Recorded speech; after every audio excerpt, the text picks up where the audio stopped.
થરાદમાં જિગ્નેશ મેવાણીના સમર્થનમાં ભવ્ય રેલી, મોટી સંખ્યામાં લોકો જોડાયા.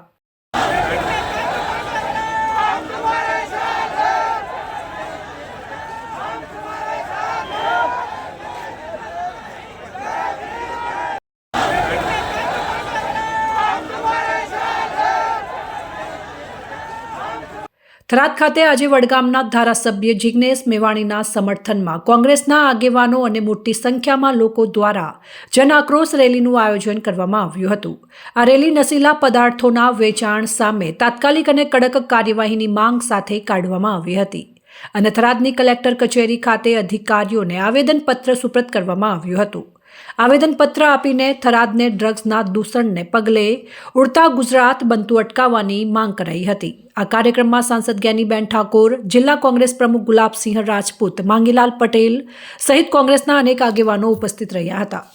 આજે 26 નવેમ્બર બંધારણ દિવસ છે, પણ આના 2-4 દિવસ પહેલા જિગ્નેશ મેવાણીએ જે ડ્રગ્સ અને દારૂ જેના રવાડે યુવાધન ચડેલું છે એના વિરુદ્ધમાં જે બહેનોના સમર્થનમાં આવી અને એક સ્પષ્ટ બંધારણીય જોગવાઈ મુજબ જે અવાજ ઉઠાયો એને અવાજને દબાવવા માટે કરી અને વર્તમાન સરકારે મળતિયાઓની સાથે રાખીને, બુટલેગરોની સાથે રાખીને આ એક સ્ટન્ટ ઊભું કરી અને જિગ્નેશભાઈનો જે અવાજ દબાવવા માંગ્યા છે એ અવાજ ક્યારેય દબાશે નહીં.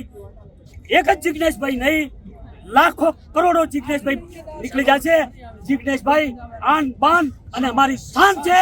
જિગ્નેશભાઈ માટે આ કાયાને કુરબાન કરી નાખવાની થશે તો અમે કુરબાન કરી દઈશું. આજના દિવસે અહીંયા મરી નીકળી જશું. બાકી જિગ્નેશભાઈ સામે કોઈ પણ ઊંચી આંખ ઉઠાવીને જોશે એ નહીં ચાલે. ભાઈ માટે ખૂબ જ માન સન્માન છે. ભાઈ છે અમારા બધી બહેનો માટે ખૂબ જ સારું કામ કરી રહ્યા છે. આપણી સમાજ માટે ખૂબ દારૂ ને વ્યસનથી ખૂબ ચાલી રહ્યું છે. ગુટખા છે, વ્યસન છે, દારૂ, ડ્રગ્સ બધું ખૂબ જ ચાલી રહ્યું છે. નાની ઉંમરમાં મહિલાઓ વિધવા થઈ રહી છે તો એના માટે પગલું ભરાય છે જિગ્નેશભાઈ. એના માટે ખૂબ માન સન્માન છે અને આગળ વધો. અમે બધા તમારી સાથે છીએ. બહેનો માટે તો ખાસ કરીને એ આપણે એક સમાજ છે, બધા માટે જિગ્નેશભાઈ પોતાનું કર્તવ્ય નિભાવી રહી છે સારી રીતે અને એમનો અવાજ દબાવવામાં આવે છે તો આપણે બધા એમનો અવાજ ઉઠાવીએ. દલિત સમાજ, સર્વ સમાજ કોંગ્રેસ પાર્ટી આયોજિત જે 24 તારીખે અહીંના બુટલેગરોના સાથ સહકારથી પોલીસે અને એમના પરિવારોએ એક લોકશાહીનો અવાજ દબાવવા માટેનું જે કામ કર્યું એને વખોડવા માટે આજે રેલી કાઢી છે. આજે બંધારણ દિવસ પણ છે અને બંધારણમાં વાણી સ્વતંત્રતાના અધિકારો આપેલા છે. દરેક બંધારણમાં જ્યાં પણ અન્યાય થતો હોય તો એ અન્યાય સામે લડવા માટેના અધિકારો આપેલા છે. જિગ્નેશભાઈ મેવાણી સામે એક પોલીસ ડિપાર્ટમેન્ટ એ લોકશાહીની અંદર અવાજ દબાવવા માટેનો કૃત્ય કરતા હોય તો આ બાબતને અમે વખોડી કાઢીએ છીએ અને પોલીસનું કામ કાયદો અને વ્યવસ્થા જાળવવાનું છે. આજે વાવ અને થરાદ જિલ્લો એ વિકાસના જિલ્લાને બદલે ડ્રગ્સનો જિલ્લો બન્યો છે. આજે હજારો યુવાનો અહીંયા ડ્રગ્સના બંધાણી થઈ ગયા છે.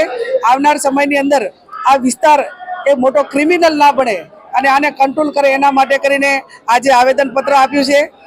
પોલીસ ડિપાર્ટમેન્ટને પણ એમની પાસે અપેક્ષા રાખીએ કે તમે જે આ દારૂ, ડ્રગ્સ અને તમામ કેફી પદાર્થોના હપ્તા લ્યો છો તો યાદ રાખજો, કુદરતને કે દેર હોય અંધેર ના હોય, કાલે બપોરે તમારા દીકરાઓ આ રવાડે ચડશે અને એ ટાઈમે ખબર પડશે.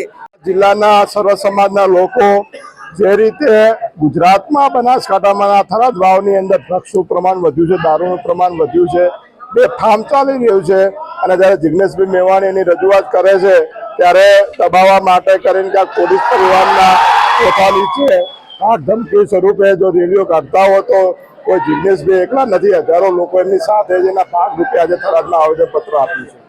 આજે થરાદ હોય, વાવ હોય, સુઈગામ હોય કે લાખણી હોય, ધાનેરા, પાલનપુર, ડીસા, તમે મોટી સિટીઓમાં સ્કૂલોની બહાર, કોલેજોની બહાર, મોટા ગ્રાઉન્ડોમાં જ્યાં જુઓ ત્યાં ડ્રગ્સ વેચાઈ રહ્યું છે. સરકારને ખબર છે, સરકાર સુધી હપ્તા જાય છે, પોલીસને ખબર છે, પોલીસ સુધી હપ્તા જાય છે.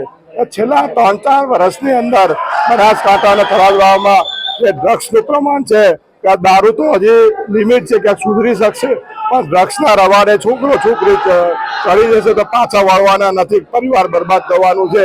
એના વિરોધમાં અમે આજે મોટી હજારોની સંખ્યામાં આવેદનપત્ર આપવા માટે આવ્યા છીએ.